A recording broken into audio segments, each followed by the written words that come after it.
Resuming debate, and the honourable member for Calgary, Rocky Ridge. Well, thank you, Mr. Speaker, and I'm really pleased to join this debate. And I will declare from the outset that I'm not a procedural scholar or a particular expert in the standing orders, but I have some strong feelings about a number of ways that this place works. And also, as most other members have pointed out, my views are, of course, my own as well. And I do want to start with just talking a little bit about the standing orders in general and how they have served Canadians really since long before Confederation. Some of our standing orders are go right back to the Assembly of Assembly House of Lower Canada, 230 years old. Dozens of our rules date back from these times, and they are a part of how and why our democratic institutions are, in my opinion, extraordinarily successful. The promise of contained in our Constitution of peace, order, and good government has been largely a function of, and the success we've had in those areas are a function of how we govern ourselves in Parliament. And so changes to the standing orders ought not to be taken lightly, and I don't support a lot of the changes that have been discussed from time to time. I certainly oppose the changes that the government proposed in the spring of 2016. I don't support the idea of building in programming to bills, either by proc or giving the government the ability to do so. I'm not going to talk about tinkering with the sitting calendar or the daily rubric, although I'm intrigued by the member for Calgary Shepherd's idea on moving question period at the start of the day. But I'm going to talk a little bit before I get to my main point, which is about debate. The idea of any sort of permanence being added to remote voting or remote debating, and I really oppose any type of permanence to these things for a variety of reasons. I don't even have time to really get into all of it, but there is something just inherently critical about being in close proximity to each other in the chamber, being able to gauge emotional response in debate, being together as we vote, and bring members into contact with each other is extremely important. And there are enormous factors that will and can isolate colleagues from each other without adding any type of permanence to voting. I don't believe that even remote voting could do a whole lot to promote a sense of family friendliness. Cutting off Fridays or eliminating Friday doesn't do it either. Yes, it makes travel a little bit different, but by condensing and pushing hours into the other days of the week, you create different types of unfriendliness for the work environment and families. But what I actually want to get into are how we debate, and if I have time at the end, maybe a little bit on committees. So on debate, this is a debating chamber, and debate is perhaps the most important tool that members have to represent their constituents, and it's how opposition and governing party backbenchers can influence government. But if Canadians watched, if a member of the public were watching in the gallery, they would see dull, debate, not particularly informative. This format that we have of 10-minute speeches that are usually read, or at least done with significant notes, just to put specific points on the record that are generally unsurprising and a regurgitation of known party positions, and repeating that over and over again all day is not the best way to have debate. it's really at the end of these 10-minute sessions, when we have a 5-minute questions and comments moment, that the true debate begins, and that's when members are there and their ideas are tested.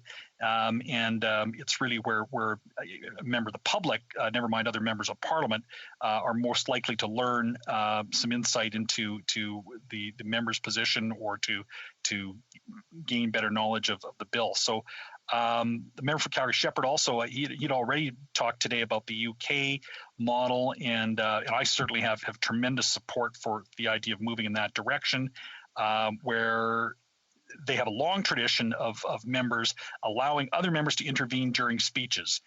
In the UK Parliament, it's perfectly normal for an MP or several MPs to rise while a member is speaking, and it's the member's choice whether or not to yield to another member, and they can have time added back for when they yield for another intervention.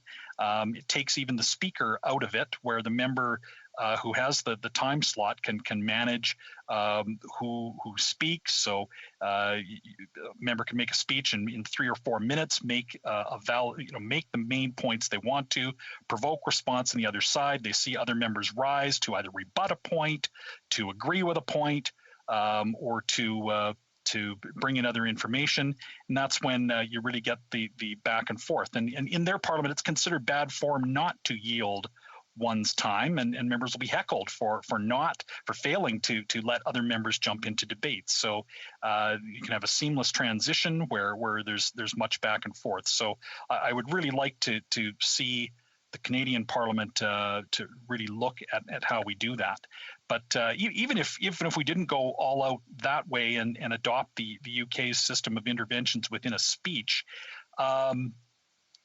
if nothing else, we could just perhaps change the proportion of speech versus questions and comments. I think most members could imagine this more easily. A speech where you only have 5 minutes to make your canned points that you want to get on the record, and then have 10 minutes of questions and comments. That would be a simple change that really wouldn't fundamentally change how debate in our chamber is managed, as far as the speaker and the House leaders. So, but it would allow for much more participation, and would have a much more edifying and engaged debate. There are lots of other ways we could improve debate, like the question period itself could be changed to where questions are allotted, or when the speaker recognizes someone to ask a question, where they are automatically given 2 questions, so that the questions are always in 2 question blocks. That way, the person who is asking the question can automatically then follow up with another question that is related to the response from the first. So I'm already running out of time. I wanted to say something about late shows. We could just change late shows to go from a 10-minute slot to 5, and without even changing the rubric of the daily routine, we could go from 3 to 5 late shows. Maybe putting that right after question period. That's been discussed today. Maybe not a bad idea, but at a minimum, open it up so that maybe you go 2, 2, 1, and 1 rather than 4, 4, 1, and 1, and get more late shows in.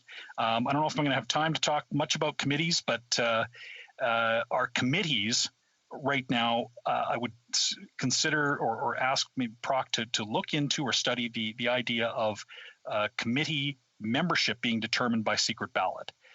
Rather than having whips supply lists of members for committee, have members have to actively campaign between both their own caucus and other caucuses, and be chosen for their subject matter expertise, their ability to work with others. I think you would have committees much more. The reports would carry more weight. They would be less partisan and be driven more toward strong reports that a government would be less able to easily ignore. And so there many great comments. I wanted to try and touch on a lot of the things that have already come up today, and I think I am running out of time. But we want the public to be able to see that their MPs are able to engage in debate, are able to use their voices in Parliament, to be part of committees that are relevant and that produce reports that will have impact with the government. These are all changes that I think we can make, but I wouldn't want to see large, whole-scale changes to the standing orders. They've served Canadians well for centuries. Questions and comments? The Honourable Member for Beaches, East York. Thanks very much, Mr. Speaker. My question is specific to virtual voting and keeping in mind that young families, those who may be going through a difficult situation in their life, people who are maybe suffering from an illness. I know in other countries like Israel, they've had virtual voting for certainly procedural matters for a very long time. We now know that this can happen in Canada in a relatively straightforward way. We have a virtual voting app that we're likely to have online very soon.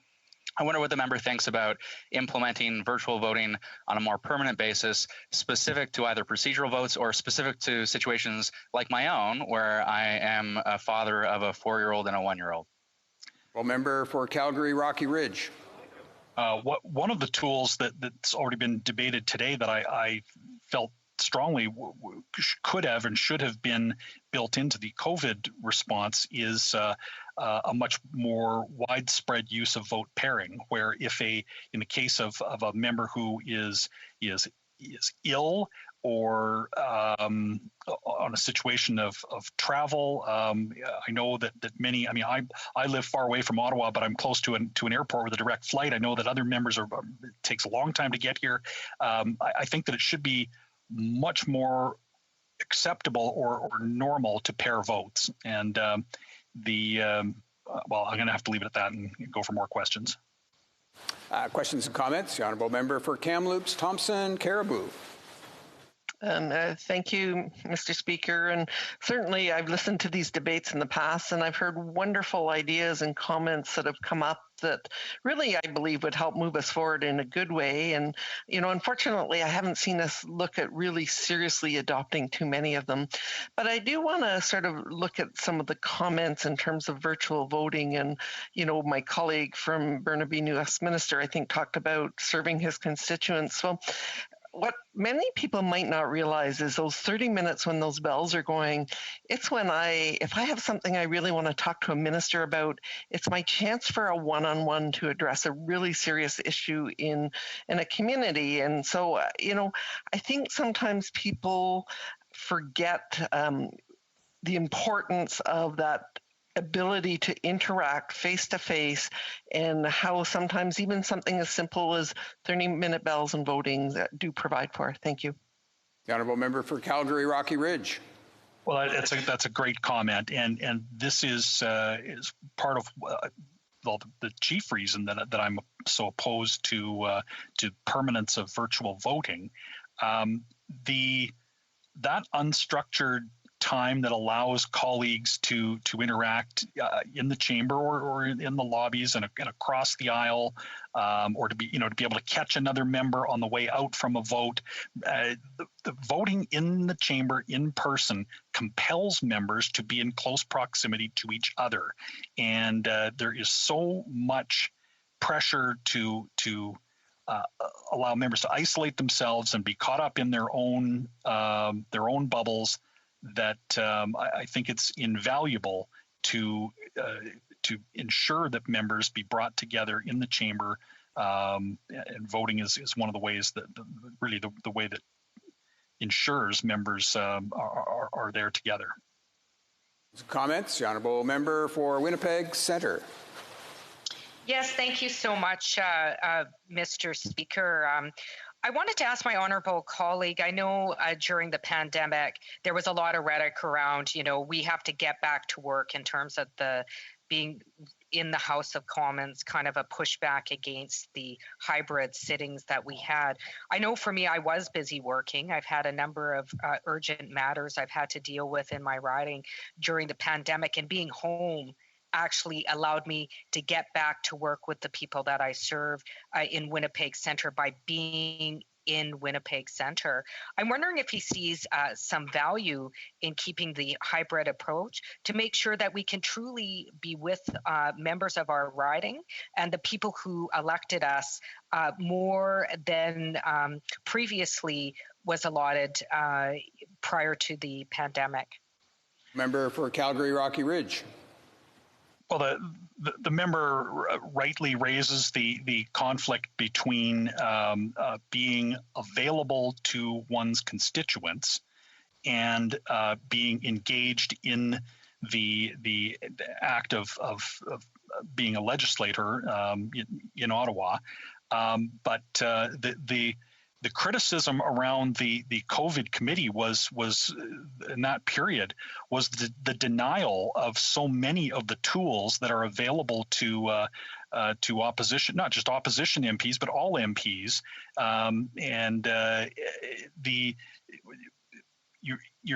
one's constituents want members to have the tools available to them to hold the government to account, to be ensure that the government's that Parliament can test the confidence of the government's confidence can be tested by the by Parliament. So yes, there is undoubtedly a balance to be had, but and that's why we don't sit every week. That's why there are plenty of constituency weeks built into the calendar throughout its normal functioning. So I think the pre-COVID balance of the calendar was about right, and I wouldn't support deviating from that or going ahead with permanent virtual operations.